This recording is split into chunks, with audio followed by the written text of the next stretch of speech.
So for today's video, we have two very important tasks that we need to accomplish. The very first one, brand new massive 3D printer alert. We've got ourselves a brand new 3D printer in the studio. Yep, that's right. We've got ourselves a massive new 3D printer, and that's what inspired this project. If I have something this big, I think we need to make something big inside this printer. So step one is getting this bad boy set up so that we can print out the project that I want to print. And important task number two has to do with the lobby out there for the studio.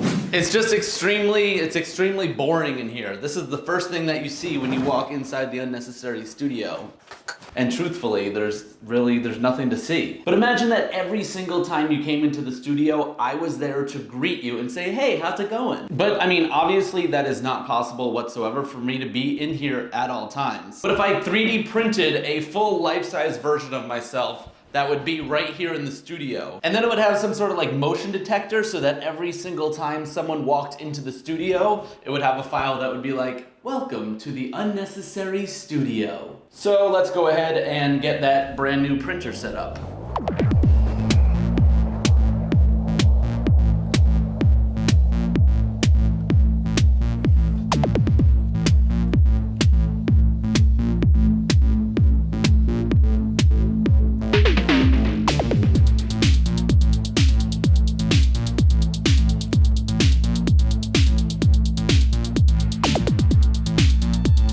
And I gotta say, I am just loving how much these printers have become plug and play. I just gotta get the touchscreen on here and install the filament roll back here. And just like that, we are good to go to turn this thing on. The privacy policy, yeah, I read all of that. Next, let's do it.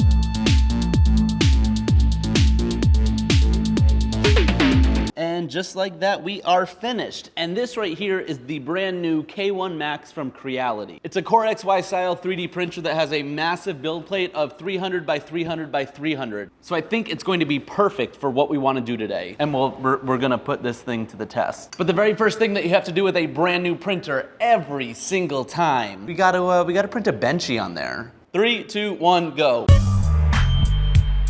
16-minute benchy, that is pretty quick. Now let's check out the quality. Pretty smooth. I would say that thing is looking pretty dang smooth. And if you don't know, the benchy is like the universal thing that comes on every single USB drive with a brand new 3D printer. It's just sort of like a universal calibration thing that, I don't know, I feel like everyone prints this for the first time on a brand new printer. But now I think we pretty much have step one completely finished. We've got the brand new printer set up. We know that it's printing properly. I'm also gonna throw a link down in the description. If you wanna check out the K1 Max, I think it's like $8.99 to get the whole printer. We'll definitely get a better sense of it once we start printing out all of the different parts for the 3D printed version of myself. And here's my game plan for that. And first thing we gotta do is put our benchy with another little benchy friend, but then we gotta grab the unnecessary action figure. This is an action figure of myself, mustache and all. And basically, I wanna blow him up to a giant size and then slice him down in each individual part from the very bottom to the very top so that it looks like me, but is much bigger. And since he's much bigger, I'll be able to embed this motion sensor right into his chest. And we'll hook that up to a Raspberry Pi to play that welcome message when you come in the studio. So hopefully it has a little bit more of a impression than this little guy. And so I did some light math that hopefully will be the correct way that we need to scale this guy up to be almost exactly life-size to myself. And I thought the best way to get a sense of scale would be to print one of the legs first. So we'll go ahead here in the Creality print software and I'm gonna load in the original file for that left leg. We're gonna scale this up to 1650%. But then what we wanna do is cut this model. So let's see, let's go ahead and find the cut function. So there, we just have the foot that we wanna print and I'm gonna compare that to my own foot to make sure it's hopefully about the same size. We'll go ahead and slice that up. And now we can go ahead and send that off to our brand new 3D printer.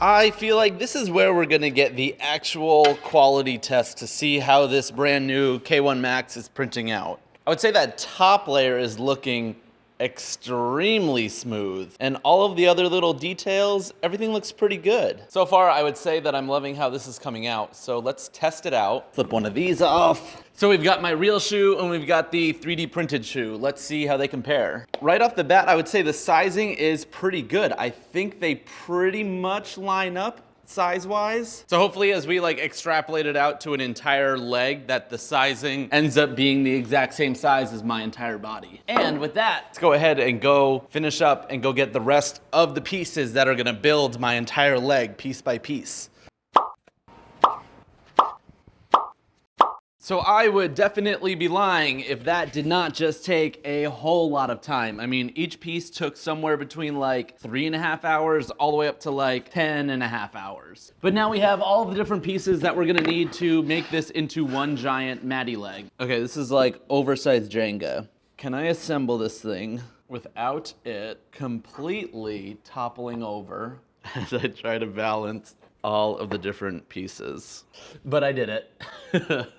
Oh, it's a little off down here. I'm actually really loving the sort of like 3D printed, seeing all the different layers of the colors.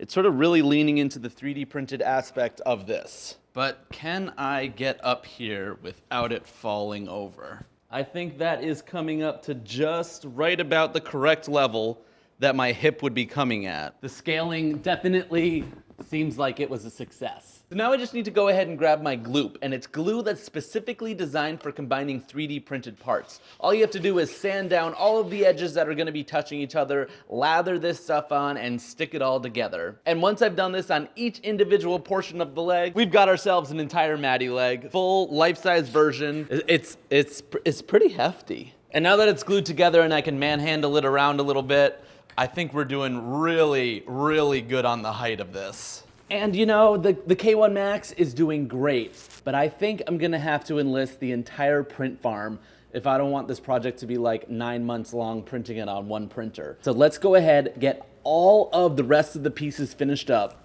and we'll send them across all of the different printers all at once.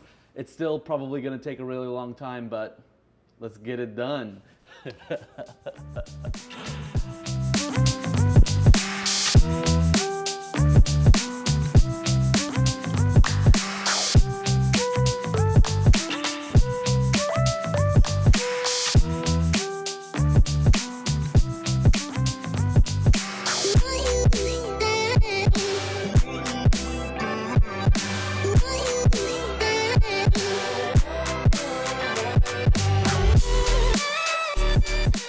Okay, we are done. I think we are actually all the way fully complete putting together all the different body parts that I have. And I would be absolutely fibbing if I didn't say that took quite a while. But let's go check them all out. We've got a left leg, we've got a right leg, we've got my head, and we've got my butt. A left arm and a right arm, the entire back piece, the front of my pelvis, and the front of the chest. And this right here is where the motion sensor is gonna go. So that every time someone walks by right here, it sets off that motion detector. And I think right now would be the perfect time to get that set up. And we're gonna do it all from the comfort of just hanging out on the couch here. Let me show you. All we have to do is go ahead and fire up ChatGPT. So I'm simply gonna ask it, write a Raspberry Pi code that uses a motion sensor to play an audio file each time the motion is detected.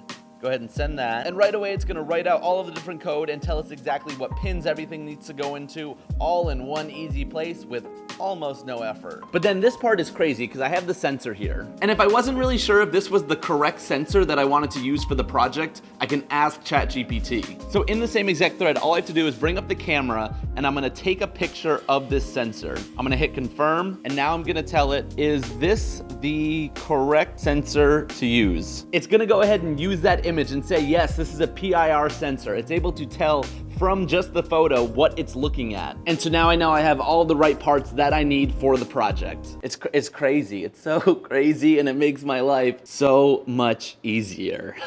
Hey there, welcome to the Unnecessary Studio. Hey there, welcome to the Unnecessary Studio. Hey there, welcome to the Unnecessary Studio. Okay, I've got my very high-tech setup here. We've got the Raspberry Pi and that PIR sensor. We've got a Bluetooth speaker that's hooked up to the Raspberry Pi, and I have the code that we got from ChatGPT all loaded up here, and all we have to do is hit run while I'm sitting on the floor and hit run. It says that the sensor is ready, but nothing is happening. Oh, the speaker is muted. Okay, so let's go ahead and unmute the speaker here on the computer. So if I rerun the program here and I do some Hey there, welcome oh my to God. the Unnecessary Studio.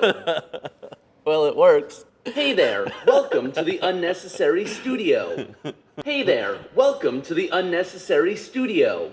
Okay, we're putting that back on mute. I don't want to listen to myself anymore. But now we need to get that loaded up into the 3D printed part of me, get all the different parts together, and get it set up in that lobby.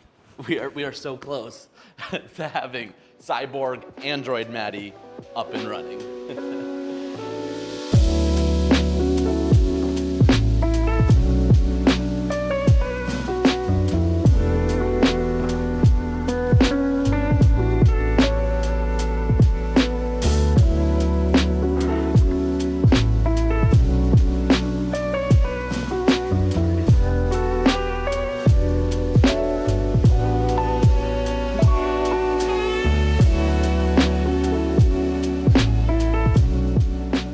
Okay, if I slowly step away, it looks like he's fully standing on his own.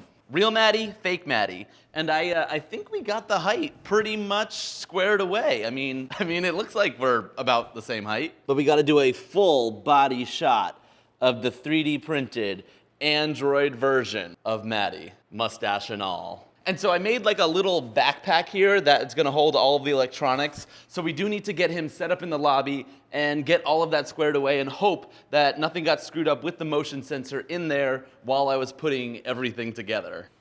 And I thought one leg was kind of beefy. When it's the whole thing, it's definitely very beefy. And after all these hours of printing, I'm definitely afraid of dropping him. But off to the lobby we go. Okay, I think right here in the entryway is where you are going to live. Now you come in the front door, and he is the first thing that greets you when you walk in here. Now let's go ahead and make sure the motion sensor's all set up. Okay, high-tech floor setup number 2. Let's load this up. Let us run the program. Make sure the microphone is not muted. And now we just gotta do a quick test. Okay, I'm walking into the studio. Hey there, welcome to the Unnecessary Studio. Hey, thanks, buddy. Hey there, welcome to the Unnecessary Studio. Okay, I have them all set. Hey there, welcome to the Hi. Unnecessary Studio. Okay, I hid the Hey speaker there, back there, and welcome I can to always the plug it in. Unnecessary But Studio. but here he is, in all of his glory, hanging out in the entryway. I think we're out of his reach right now. But if we move over just a little... Hey there, welcome to the Unnecessary Studio. Yep. So now I finally have at least one thing in the lobby of my Unnecessary Studio that welcomes you every single time. Now I just need to be able to embed ChatGPT into him, and then he'll actually be smart, maybe be able to sign packages for me. But with that, welcome to the Unnecessary Studio, and I will see you at the next Unnecessary Invention. See ya!